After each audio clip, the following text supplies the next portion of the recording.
Welcome to our own YouTube channel. आज का हमारा टॉपिक होगा डिवाइज़र फंक्शन और इसी के साथ आज ही हम कंप्लीट कर लेंगे सम फंक्शन का पार्ट भी। आपको 5 फंक्शन मैंने करा दिया था और आज हम डिवाइज़र और सम फंक्शन कंप्लीट करेंगे। ठीक है। डिवाइज़र फंक्शन क्या होता है? डिवाइज़र फंक्शन का मतलब है कि अगर n कोई नेचुरल नंबर है तो d ऑफ n से रिप्रेजेंट करते हैं कभी कभी, या किसी किसी बुक में t ऑफ n से भी रिप्रेजेंट कर देते हैं। अदरवाइज इसको रिप्रेजेंटेशन मोस्टली बुक्स में d ऑफ n से ही है। ठीक है। d ऑफ n, पहले तो इसे नॉर्मली समझो। d ऑफ n क्या है? n को डिवाइड करने वाले कितने डिवाइजर्स हैं, कौन कौन से हैं, ये इसका कोई मतलब नहीं है डिवाइज़र फंक्शन में। वो सम फंक्शन में काम आएगा। कितने डिवाइजर्स हैं, नंबर ऑफ डिवाइजर्स कितने हैं n को डिवाइड करने वाले, that will be the divisor function. जैसे इसी को रिप्रेजेंट, मतलब पहले एग्जाम्पल देख लेते हैं कि अगर हम कहें 8, तो 8 को डिवाइड करने वाला कौन कौन है? 1, 2, 4 एंड 8। ठीक है। तो 8 के कौन कौन से डिवाइड करने वाले कौन से नंबर्स हैं, पॉजिटिव डिवाइजर्स कौन से 1, 2, 4 एंड 8। तो कौन से तो मतलब ही नहीं है, कितने हैं ये? 1, 2, 3 एंड 4। तो d ऑफ 8 क्या होगा? That will B 4। ठीक है। अब इसी को समेशन की फॉर्म में रिप्रेजेंट कर रखा है कि d ऑफ n मतलब summation of 1 d divides n, कि ये समेशन कब कब ओपन होगा, कब कब उसमें 1 सम होगा, ऐड होगा, जब जब उस n को डिवाइड करने वाला d मिल जाएगा। जैसे हम कह सकते हैं d ऑफ 8, इसको अगर इस फॉर्म में लिखें d डिवाइड्स 8 ऑफ 1, कि 8 को कब डिवाइड करने वाला d जब मिल जाएगा तब ये समेशन खुल जाएगा। तो d की वैल्यू जब 1 होगी तो 1 को तो 1 से 8 डिवाइड हो जाएगा, बिल्कुल हो जाएगा, समेशन खुल गया। तो आ गया 1 प्लस 2 से हो जाएगा क्या? 8 डिवाइड हो जाएगा, तब समेशन खुलेगा तो +1। 3 से होगा? नहीं। 4 से होगा? हाँ जी। तो 4 पे भी समेशन काम करेगा। 5 पे समेशन रन नहीं करेगा। 6 पे भी समेशन रन नहीं करेगा क्योंकि वो 8 को डिवाइड नहीं कर रहा है। 7 पे भी समेशन रन नहीं करेगा। 8 डिवाइड्स 8, तो 8 पे समेशन रन करेगा। समेशन के अंदर वैल्यू तो 1 ही है तो 1 ही रन करेगी। तो कितनी बार? अब 8 तक ही जाएगा, इससे आगे तो कोई डिवाइड ही नहीं करेगा 8 को। तो 1, 2, 3 एंड 4। तो d ऑफ 8 की वैल्यू क्या आ गई? 4। दोनों तरीके से समझ आ गया जी। आपको प्रैक्टिकली आपको समझ आ गया नंबर्स यूज़ करके, और ये आपको सिंबॉलिक फॉर्म कि भाई इस तरह से सिंबलाइज करते हैं डिवाइज़र फंक्शन को। ठीक है। अब आती है थ्योरम। थ्योरम में क्या है कि डिवाइज़र फंक्शन को हमें एक तो प्रूव करना मल्टीप्लिकेटिव, और दूसरी चीज़ इसके लिए एक फॉर्मूला निकालना है कि हमें किसी भी नंबर का अगर हम डिवाइज़र निकालना चाहते हैं, डिवाइज़र फंक्शन उस पर अप्लाई करना चाहते हैं, d ऑफ दिस। जब भी तुम एक चीज़ और याद रखो उससे पहले कि प्राइम की पावर n अगर ऐसे नंबर पे तुम लगा रहे हो तो 100% n+1 वैल्यू आएगी। करके देखें। 8 को बना लो, 8 को प्राइम की पावर में लिख लो, 2 की पावर क्यूब बन सकती है। 8 को लिख सकते हैं 2 की पावर 3, मतलब प्राइम की पावर n। तो आंसर कब आएगा इसका? d ऑफ निकालना हो d ऑफ 2 की पावर 3 का, तो d ऑफ p की पावर n का तो n+1, तो 3 + 1 4।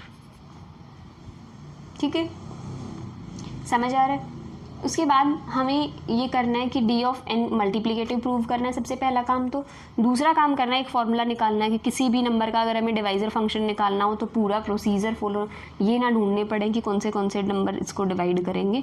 तो उसके लिए एक सिंपल सा हमें नंबर निकाल लाएंगे, अपना एक फॉर्मूला निकाल लेंगे। वो फॉर्मूला याद रखना है एंड में, और वही काम कर देगा आगे अगर डिवाइज़र फंक्शन यूज़ करना है तो तुम्हें। चलो, d ऑफ n क्या होता है? ये होता है, ये भी एक फंक्शन ही है। अगर इसको f ऑफ d लिख दे तो f ऑफ d की वैल्यू हम कहें कि हमेशा कांस्टेंट फंक्शन है, 1 ही रहेगी। तो ये फंक्शन 1 तो एक मल्टीप्लिकेटिव फंक्शन है, 1 = 1.1 इस तरह करके 1 एक मल्टीप्लिकेटिव फंक्शन है। जब हम कहते थे हमेशा कि अगर ऐसा कोई फंक्शन मल्टीप्लिकेटिव है तो ये पूरा फंक्शन मल्टीप्लिकेटिव होता है। ये चीज़ हम प्रूव करके आए हैं कि अगर fn मल्टीप्लिकेटिव है तो उस पूरे का नाम हमने gn लिख लिया था उस टाइम पे, यहाँ dn है, क्या फ़र्क पड़ जाएगा। तो इसे मल्टीप्लिकेटिव प्रूव करना हम पहले कर चुके हैं, आप कर सकते हो आराम से। एग्जाम में आता है तो डायरेक्टली लिखना नहीं है कि ये मल्टीप्लिकेटिव है इसीलिए ये पूरा फंक्शन। एग्जाम में अगर d ऑफ n को मल्टीप्लिकेटिव फंक्शन प्रूव करना आता है तो आप कहोगे कि ये एक मल्टीप्लिकेटिव फंक्शन है, इसे f ऑफ d भी कह सकते हैं। तो इस चीज़ को आप पूरा मल्टीप्लिकेटिव प्रूव करके दिखाओगे, वो 2 केसेस लेके जो हम पहले करते थे। ठीक है, अब निकालते हैं फॉर्मूला। फॉर्मूला निकालने के लिए वही 2 केस डिस्कस करेंगे। n की वैल्यू को पे n इक्वल्स टू 1 के लिए और n ग्रेटर देन 1 के लिए। अगर n इक्वल्स टू 1 है तो d ऑफ 1 भी 1 होगा। 1 को डिवाइड करने वाला सिर्फ एक ही नंबर होगा, वो होगा 1, तो d of 1 is equals to 1। अब करते हैं कि अगर 1 से बड़ा हो तो 1 से बड़ा हो तो वो पक्का प्राइम की पावर्स की फॉर्म में, उनकी प्रोडक्ट की फॉर्म में लिखा जा सकता है, प्राइम फैक्टराइजेशन करके। इस पे d लगाते हैं तो इस पे भी d लगेगा। अब यहाँ से तुम एक चीज़ देख सकते हो कि d क्या था, एक ऊपर हम प्रूव करके आए मल्टीप्लिकेटिव फंक्शन है, तो ये प्रोडक्ट पे अलग अलग हो जाएगा। d of p1 alpha 1, d of p2 alpha 2, d of pr alpha r, ऐसे करते करते ये आगे भी देखेंगे को। तो इसका एक स्टेप तुम पूरा दिखा देते हो, एक बार रुको।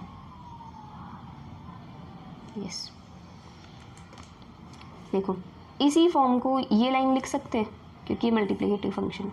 देखो एक बार d प्रोडक्ट पे सेपरेट हो सकता है ना, तो यही लिखा है। अगर हम इनमें से d किसका निकालना, p1 अल्फा 1 का, p2 की पावर अल्फा 2 का, pr की पावर अल्फा r का, तो हम एक काम करते हैं, इस लाइन को यहाँ लिख लेना एक बार और, कि d ऑफ p की पावर अल्फा का निकाल लेते हैं। जो एक का आया वही सब में, फिर 1 हो तो 1 और 2 हो तो 2, वो पावर करते जाएंगे साथ में।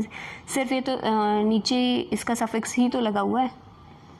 ठीक है, तो p की पावर अल्फा, अब d उस पर d लगाओ, d लगाओगे तो मतलब समेशन रन करेगा, n की जगह p की पावर अल्फा 1। अब p की पावर अल्फा को डिवाइड करने वाला अगर d मिल जाता है तो ये 1 रन करेगा पक्का। अब देखो कब कब ये फंक्शन रन करेगा, ये समेशन कब कब रन करेगा, जब जब ऐसा d मिल जाए जो इस p अल्फा को डिवाइड कर दे, p की पावर अल्फा को। खुद सोच के देखो, किसी भी प्राइम की पावर कुछ भी हो, उसको डिवाइड करने वाले कौन कौन होंगे। अगर मैं कहूँ 2 की पावर 3 है, इसको डिवाइड करने वाला कौन कौन होगा, 1 होगा, 2 होगा, 2 की पावर 2 होगा, 2 की पावर 3 होगा, इससे आगे तो कोई नहीं मिलेगा। एक तरह से तुम ये कह सकते हो 2 की पावर 0, 2 की पावर 1, 2 की पावर 2 और 2 की पावर 3, सिर्फ ये नंबर्स मिलेंगे। तो p की पावर अल्फा को डिवाइड करने वाले कौन से नंबर मिलेंगे, 1, p square, p cube, up to p की पावर अल्फा -1 और p की पावर अल्फा, ये नंबर्स मिलेंगे। तो टोटल कितने नंबर्स है, मैंने बोला था डिवाइजर फंक्शन में हमें कोई मतलब नहीं है कौन से मिलेंगे, फाइनल आंसर वो है कि कितने मिलेंगे वो डिवाइजर, कितने हैं, 1, 2, 3 ऐसे करते करते अल्फा तो यही हो गए और एक 1 है, तो कितने हो गए टोटल, अल्फा प्लस 1। तो समझ आया। अब अगर d ऑफ p की पावर अल्फा निकाले तो अल्फा प्लस 1 आया है। ठीक है, ये हमने ऊपर भी कर दिया था, अगर आपको नहीं समझ आया हो तो डायरेक्टली भी, मतलब ऊपर अगर नहीं समझ में आया हो तो आप यहाँ से देख सकते हो। ठीक है, तो अब इसमें पुट करते हैं d की पावर, अगर d ऑफ p की पावर अल्फा क्या है, अल्फा प्लस 1, तो d ऑफ p1 की पावर अल्फा 1 कौन होगा, alpha 1 plus 1, alpha 2 plus 1, alpha 3 plus 1 up to alpha r plus 1। ठीक है, तो प्रोडक्ट की फॉर्म में इसलिए पाई, प्लस की फॉर्म में होता है तो समेशन पाई प्रोडक्ट। अब इसमें होगा अल्फा i प्लस 1, i की वैल्यू कहाँ से, 1 से लेके और r तक। ये है फॉर्मूला ऑफ dn। ठीक है, ये जनरल फॉर्मूला अगर आपको किसी भी चीज़ की वैल्यू निकालनी है तो। ठीक है, चलें नेक्स्ट के लिए। अब हम करेंगे सम फंक्शन। जस्ट वेट, अभी मैं आपको सम फंक्शन दिखाती हूँ।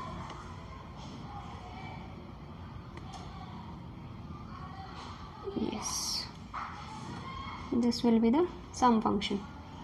सम फंक्शन को रिप्रेजेंट करते हैं, एक बार तीनों को कंबाइन हम एक बार ज़रूर रिकैप्चुलेट करेंगे ताकि आपको याद रहे।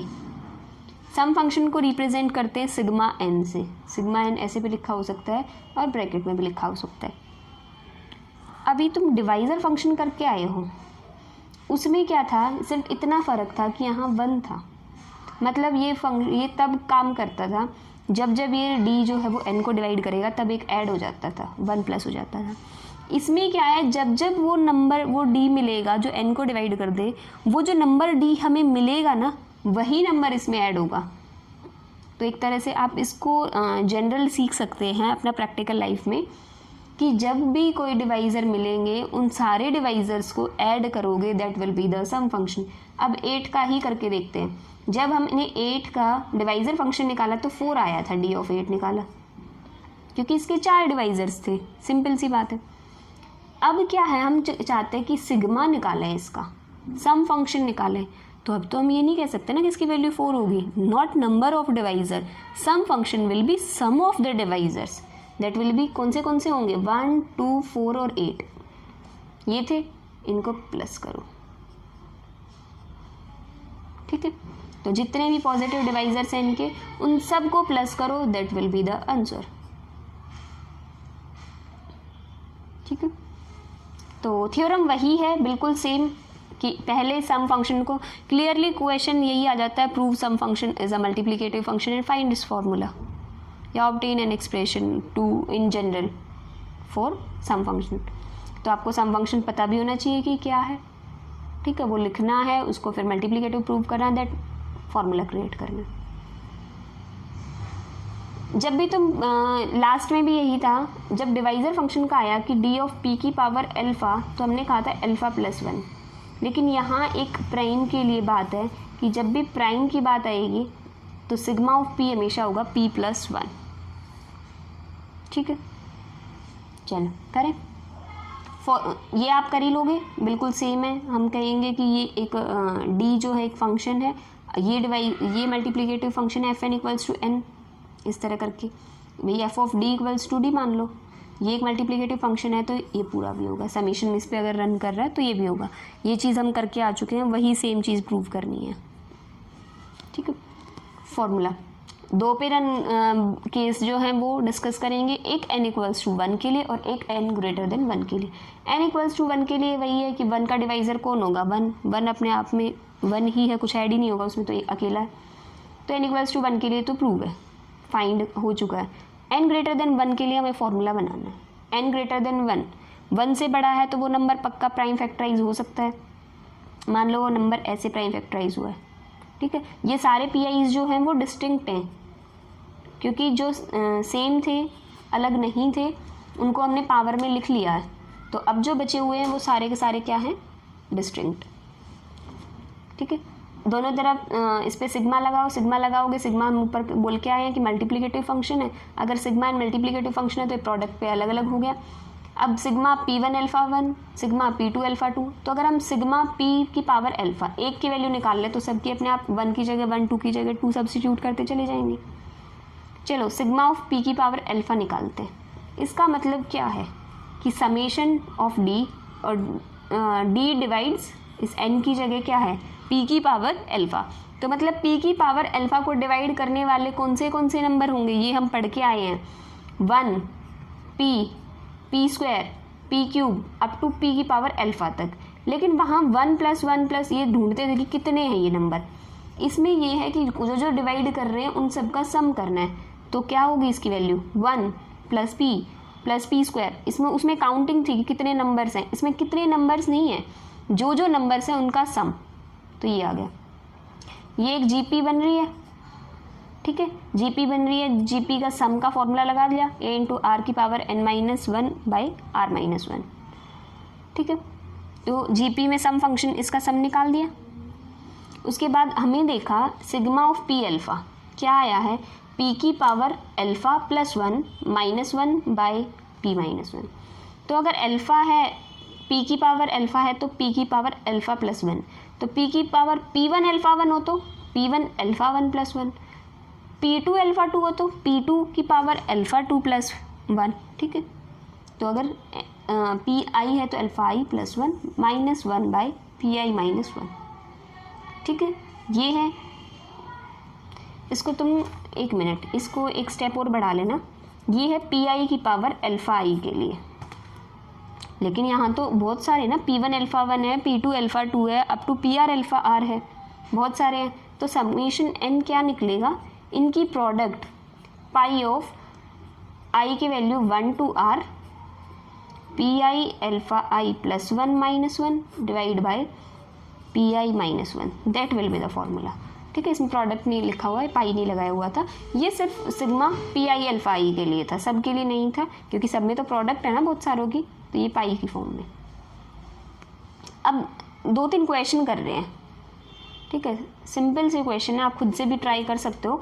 अगर आपको लग रहा है कि आपने थोड़ा बहुत भी पढ़ा है तो इसका आंसर देखने से पहले आप पूरा का पूरा क्वेश्चन खुद से ट्राई करो, ठीक है। मैं एक बार करा रही हूँ, आप इसको वीडियो को पॉज करके और फिर खुद से ट्राई करो और देन निकाल लो, फिर आप वीडियो को दोबारा रिज्यूम करो और देख लो। Summation n from 1 to infinity mu of n factorial. Mu आप पढ़ के आए हो, मोबीज फंक्शन वही है सेम, n फैक्टोरियल, n की वैल्यू 1 से इन्फिनिटी है, तो mu of 1 factorial plus mu of 2 factorial up to mu of n factorial plus up to so on infinity तक। Mu of 1 factorial is 1, mu of 2 factorial is 2, mu of 3 factorial is 6, mu of 4 factorial is 24 होगा, mu of 24। अब देखो mu of 1 क्या होता था मोबीज function में 1, 2 क्या होगा, 2 एक प्राइम है, स्क्वायर फ्री नंबर है, तो -1 की पावर कितने प्राइम्स में टूटा हुआ, अकेले में, तो 1, प्लस ये क्या है म्यू की पावर 2 × 3, 2 प्राइम्स में ब्रेक हो जाएगा ये, तो -1 की पावर 2 प्लस 24 में आप देखोगे तो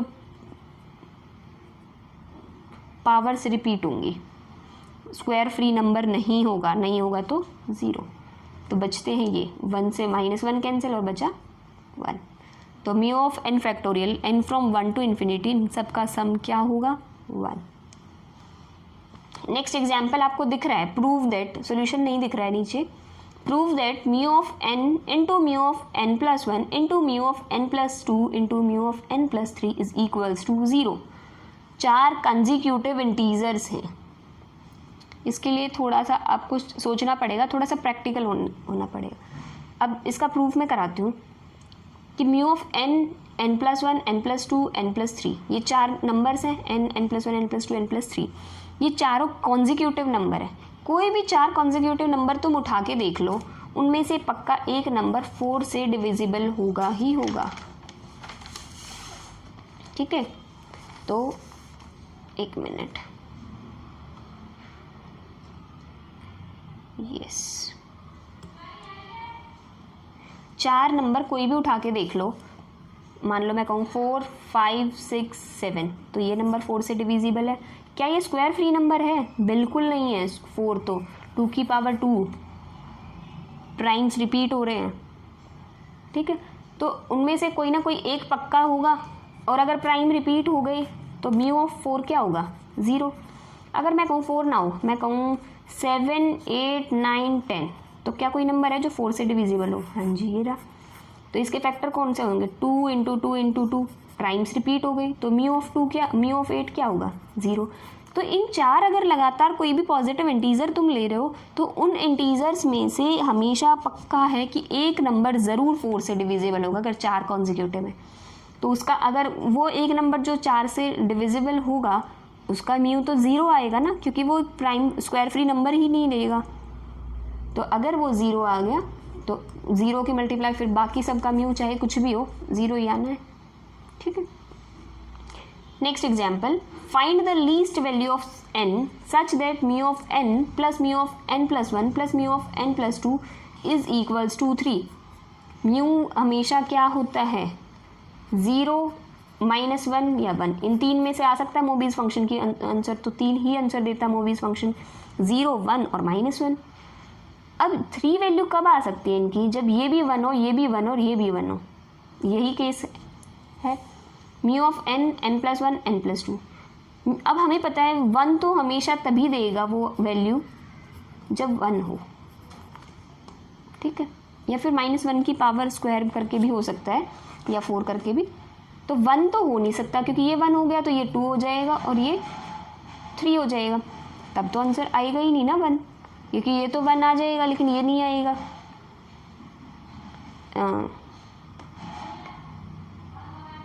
तो हमें क्या करना है, एक मिनट, तो 1 पे तो नहीं हो रहा, हमें ऐसा नंबर ढूंढना है, तो ये पक्का स्क्वायर फ्री नंबर होंगे और एक दूसरे ये क्या होंगे, one of them must be product of even number of primes, ठीक है भाई, इवन नंबर ऑफ प्राइम से पक्का प्रोडक्ट होगा एक ना एक, तो क्योंकि ये तो तीनों हो सकता है, ये 2 ऑड हो लेकिन बीच वाला नंबर इवन हो सकता है ये दोनों इवन हो तो बीच में ऑड नंबर होगा, तो क्या होगा, एक नंबर पक्का इवन से डिवाइड होगा ही होगा, ठीक है, इवन नंबर ऑफ प्राइम्स होंगे उसमें। तो इनको डिवाइड करने वाले नंबर ढूंढने हैं, वो हिट एंड ट्रायल से ही ढूंढने हैं आपको। वो नंबर होंगे 33, 34 एंड 35, ठीक है। तो n की वैल्यू क्या हो गई, 33 लीस्ट वैल्यू, ठीक है। ये हिट एंड ट्रायल के लिए ही था कि ये कैसे ढूंढने हैं आपको नंबर। सो आज के लिए इतना ही। अगला एग्जाम्पल बहुत लंबा है, और एग्जाम्पल क्या, थ्योरम ही है एक तरह की वो, और उससे रिलेटेड कोरोलरी भी है, ठीक है। वो कोरोलरी भी उसके साथ ही करेंगे। आज के लिए इतना ही रखते हैं। Thank you guys for watching my video. If you like it, please like, share and subscribe my channel. If you have any doubt, any query, you can message me on Instagram or ask your question in the comment section also. I will share my UPI ID and my Instagram ID in the description box. So thank you guys.